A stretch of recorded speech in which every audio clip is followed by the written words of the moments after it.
Hello everyone and welcome to a new video on the Colombians Football Report. Today we'll be going over day 25 of the 2026 FIFA World Cup. Now before we get into the video, make sure you subscribe to the channel because 78% of the people who view my videos are not subscribed to the channel. So make sure that you subscribe so that my channel can continue to grow and so that I can make better content in the future. Now let's get to the two games that happened yesterday. And I usually record these videos earlier, but yesterday was a very busy day for me, so I'm only recording this today, a couple hours before the games that are going to take place today between Spain and Portugal and the United States and Belgium. But the games that took place yesterday were Brazil and Norway and Mexico versus England. The first game we'll talk about is Brazil versus Norway. And this was always going to be a very tough game for Brazil, especially since Norway are the only national team in the world to have an unbeaten record against Brazil. And that unbeaten record continues because Norway managed to knock out Brazil.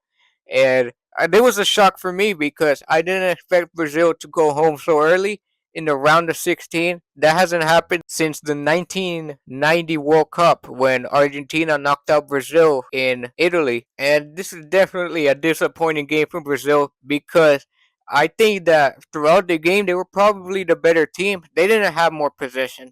Norway dominated the possession, but Brazil, they had the more dangerous chances when they had the ball. They would go on the counterattack because they just have so many quick and skillful players in that attack. And the reality is that Norway, they won today because of two players, and that is Erling Haaland and their goalkeeper Nyland. They were both insane today. I think they both equally deserved man of the match. Now, in the first few minutes of the game, Norway already scored a goal, but it was offside. It was a very obvious offside. But then after that, Brazil, they started to get into the game, and they were eventually given a penalty after Cunha was taken down in the box. The VAR checked it, and it was a clear and obvious penalty. And that was a chance for Brazil to take an early 1-0 lead, which would have definitely calmed the nerves in this game. But instead, the penalty was taken by Bruno Guimaraes, and his penalty was saved by Nyland. And it wasn't a good penalty from Bruno Guimaraes because he sent the penalty to a relatively good height for the goalkeeper. And this is where now I have to ask the question: why didn't Vinicius take the penalty? Why didn't Mateus Cunha take the penalty? Or even Martinelli. Why did it have to go to a midfielder? And that miss would prove to be costly because Brazil, if they just scored that, it would have been a very different game. They would have had a very early goal, and they would have felt comfortable. I'm very sure of that if they scored early. But instead, after that penalty was saved by Nyland, it helped the goalkeeper for Norway gain more confidence throughout the game, which led to him making more brilliant saves throughout the game, and it led to Brazil getting more and more frustrated as the minutes went by and they still couldn't score a goal. Vinicius had a good shot that was saved by Nyland, and while Norway tried to form some counterattacks, they didn't have really any dangerous chances in that first half, I would say. I think Brazil had more dangerous chances in that first half, but they just couldn't take any of the chances because Nyland was spectacular and Brazil's attackers, they just didn't show up. And then in the second half, the same trend continued. It was Nyland making good saves from Norway and Brazil just missing chances. There was a very dangerous shot from Ryan that was saved by Nyland, and then another shot from Bruno Guimaraes from very close to the goal, which ended up being saved by Nyland. In the end, it was offside, but still, Nyland didn't know that, and he still produced an insane save. Meanwhile, as the minutes went by, Norway they started to gain more confidence on counterattack. They had to force Allison into a good save. Haaland almost got to a tap in, but the ball was just a little bit out of his reach.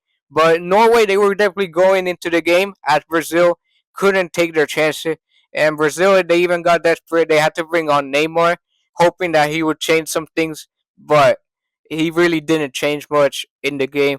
Same with Endrick, he came on and he missed a golden opportunity to take the lead for Brazil when Vinicius Jr. put in an amazing assist for Endrick, but Endrick he fluffed his lines 1-on-1 with the goalkeeper. And after seeing Brazil miss so many chances, it felt like we were seeing the same story as always. Brazil missing chances and the European team taking advantage of that and knocking them out. And the same story has repeated itself in this World Cup because with only 11 minutes to go in regular time, a great cross was put in by Shereldelup, which managed to hit Haaland's head. A fantastic header from him, and he gave Norway the 1-0 lead with just only a few minutes left in the game. And at that point, it really felt like things were getting desperate for Brazil. You could see in the way that the players they reacted to that goal, the body language, they started to get desperate. Now, Norway almost scored one of the most insane own goals I would have ever seen if it went in. When I think it was Christopher Ayer, he put in a tackle, but his tackle somehow managed to kind of like create like a chip shot effect, and it managed to almost go over Nyland's head, but Nyland just got a small little touch on it to keep it out of his goal, and that was probably Brazil's best chance in the final few minutes, and it came from Norway making a huge mistake themselves. So it's not a good look for Brazil at all. And Brazil, they just look lost. Neymar looks slow. The substitutions that Ancelotti made were terrible. Like, I don't know how players like Luis Enrique, Igor Thiago, even Rafinha with like 50% fitness. These guys should have probably come on because they would have made a difference. But instead, Ancelotti put in two midfielders that both did nothing. A very slow and out of form Neymar and Endrick, which was a good substitution on paper, but he didn't perform unfortunately for Brazil. And Norway, they took advantage of that and they scored once again. It was the same combination, but this time it was all credit to Haaland because he had the ball from outside the box and he just shot it right into the corner of the goal. Nothing that Allison could do to save it, despite the fact that he already made some good saves in this game. But that shot was just unstoppable.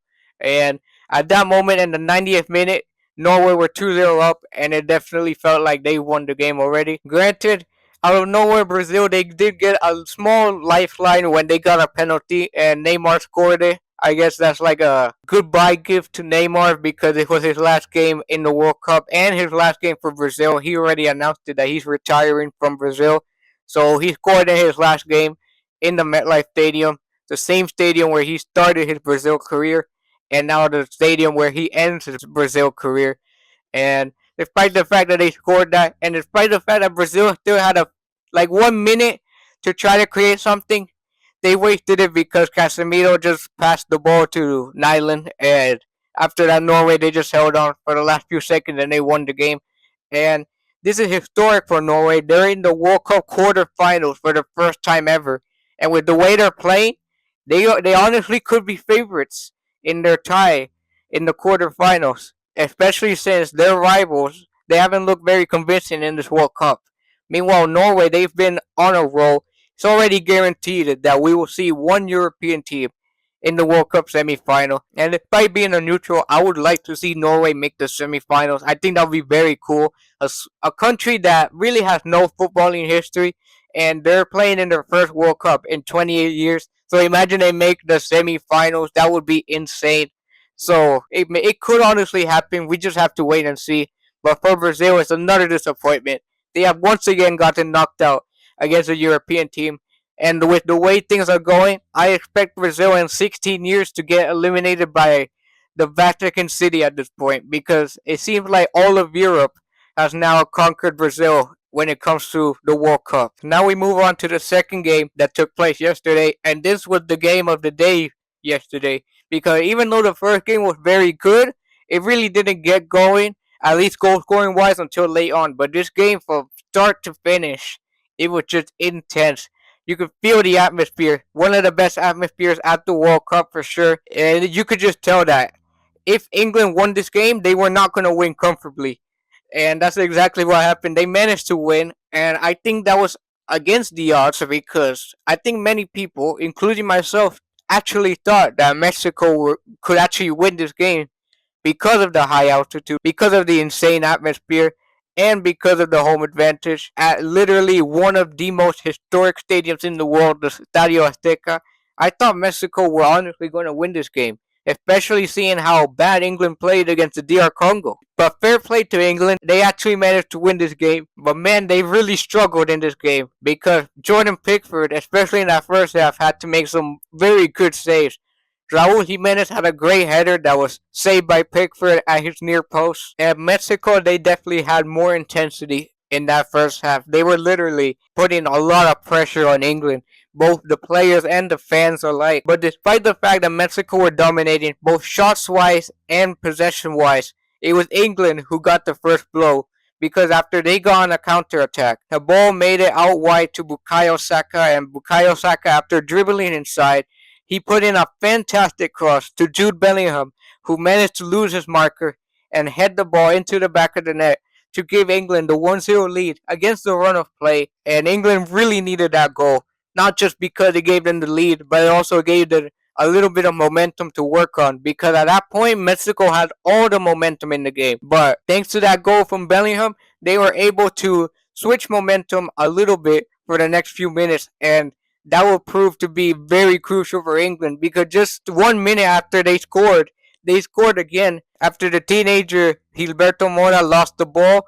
England were pressing high up the field, obviously motivated by the fact that they just scored, and England, they took advantage because Harry Kane, he put in a fantastic low cross to Jude Bellingham for him to tap it in, and England were winning 2-0 thanks to Jude Bellingham. Truly a fantastic player, world class player, and there's still so many people who disrespect him, but Jude Bellingham, in every major tournament, it always feels like he's always proving the doubters wrong. But Mexico, they were not going to give up that easily, because only a few minutes later, after they managed to force a corner, they put in a fantastic cross, which couldn't get cleared out by England, and it resulted to Julian Quinones brilliantly volleying the ball into the back of the net. Nothing that Pickford could do to save that one. And now Mexico, they were back in it, and they had the crowd and the momentum back on their side. And they definitely took advantage of that for the last few minutes of the first half, because they once again forced Pickford to make a brilliant save. And at that point, it looked like England, they badly needed for that first half to end, because Mexico, they were once again piling the pressure like they did in the beginning of the game. And then in the second half, obviously, Mexico, they went to try to look for that equalizer. That would eventually lead to them forcing England to go down with 10 men after Gallardo, down the left-hand side, managed to get to the ball just before Kwanzaa could, and that led to Kwanzaa putting in a bad challenge. And after VAR check, it was a red card, and it was definitely a red card. It was a very high foot, and in a worst case scenario, that could break a player's leg. So it's definitely a very dangerous challenge. And at that point, it really felt like Mexico, they could tie the game, because they had all the momentum, all the people in the stadium on their side, and now England were down to 10 men. But out of nowhere, after Jordan Pickford sent a brilliant long goal kick towards the head of Harry Kane, it resulted in Anthony Gordon being one-on-one with the keeper, and the keeper Rangel, he was forced to commit a penalty, and England had the chance to go 3-1 up, and that's what they would do. Harry Kane, I'm sure that he was never going to miss. I was so sure that he wasn't going to miss, because he did miss that one penalty in 2022. But after that moment, I think Harry Kane is even more focused than ever on his penalties for England, because he doesn't want to repeat that moment. So he's been flawless with penalties this season, and now he's showing it with his national team at the World Cup. And now England were 3-1 up. They had their 2-goal advantage back. But once again, Mexico, they would just not give up. After a cross came in from Mexico, it was kind of cleared away, but not far enough from England. So that resulted in the substitute, Brian Gutierrez, trying to win the ball back. And as he tried to do that, Harry Kane, he tried to clear the ball away from danger, but he didn't see that Gutierrez was right there. And he managed to kick him underneath the leg. It's an unfortunate situation, but the reality is that when these type of actions happen, they're always given as penalties. So after a VAR check, the penalty was given, and Raul Jimenez, he scored it. He's brilliant at penalties. I knew for sure that he was gonna score that. And basically, for the rest of the game, it was just all Mexico, because England were down to 10 men. They were already winning the game, so they just knew they needed to hold on. It doesn't matter if they won with a bit of ugly football at the end. They just needed to get the win because that's the most important thing in the World Cup. It's not to play pretty football, but it's to try and win and go to the next round at all means necessary. And fair play to England. They did a great job of doing that. But it should also be noted that I think the Mexican manager, Javier Aguirre, he made many mistakes with his substitutions because he took off Julian Quinones, the only Mexican player who's able to create something out of nothing thanks to his pace and his dribbling skills. And instead, he subbed on three strikers. Well, he subbed on two strikers, and they already have Raul Jimenez, so they had three strikers on the field. And to me, that tactic never works because what's the point of having three strikers if you have no service for them? They didn't have any wingers because El Piojo Alvarado, he's basically like an attacking midfielder based in Mexico's system, and the same could be said for Brian Gutierrez. The only pure winger that Mexico had was Julian Quinones, and Aguirre took him off. And I felt like, despite the fact that Mexico were dominating, and definitely felt like England were holding on, in the end, England, they kind of comfortably survived because at the end, Mexico, the only tactic they had was to send in crosses. And England are very good at stopping crosses because all of their center backs are quite tall. They're quite good at heading. So despite the fact that Mexico had three strikers, they just couldn't do anything. And that was probably the biggest mistake that Javier Aguirre made in the entire tournament. And it will prove to be costly for Mexico because despite the fact that they were trying to create something, they really couldn't create many dangerous chances at the end. And England managed to hold on.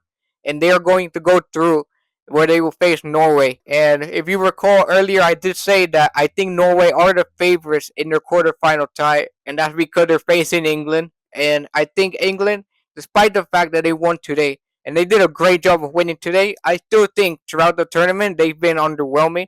Not because of the game that they played yesterday, because in that type of atmosphere, you just need to win the game and that's it. It doesn't matter if you play good or not. It's just one of the most hostile atmospheres in the entire world. So just take your win and that's it. But in some of the other games, they should have done much better.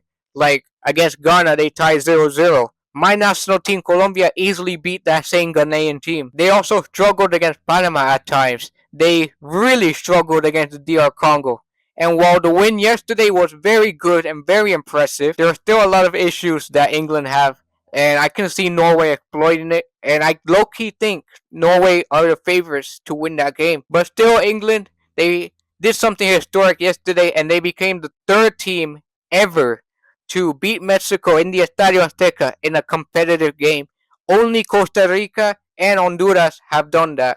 And now England, they are part of that trio. Meanwhile, for Mexico, despite the disappointing end, and despite the fact that Mexican fans can definitely feel angry at Aguirre's tactics at the end, I still think this was a great World Cup for Mexico, and I still think the future of Mexican football is bright because there's a lot of good young talent in this Mexico team. Like in 2030, we could see Eric Lira in his prime, Gilberto Mora a bit more mature and in a European club, and Obed Vargas, once he has more years of experience in Europe with Atletico de Madrid, we could honestly see Mexico have a very good team in 2030, and especially in that midfield. So I still think that there's very promising things for Mexican football. Also, this was an end of the era because this was probably Raul Jimenez's last World Cup. It could maybe be Edson Alvarez's last World Cup. We have to wait and see. And it was definitely Memo Ochoa's last World Cup. Obviously, he announced his retirement, and after the elimination yesterday, that is it. We will never see Memo Ochoa even on the substitutes bench ever again. So it's truly an end of an era for Mexico, but it's the start of a new era where they have great young talent coming up. So the future of Mexican football is still bright, but for now, England, they are through to the next round, and they will be happy with that win, but they still need to improve if they want to beat Norway. So that's going to do it for today's video. Please make sure to leave a like on the video and also make sure to subscribe to the channel. I have nothing more to say, and have a good day, everyone.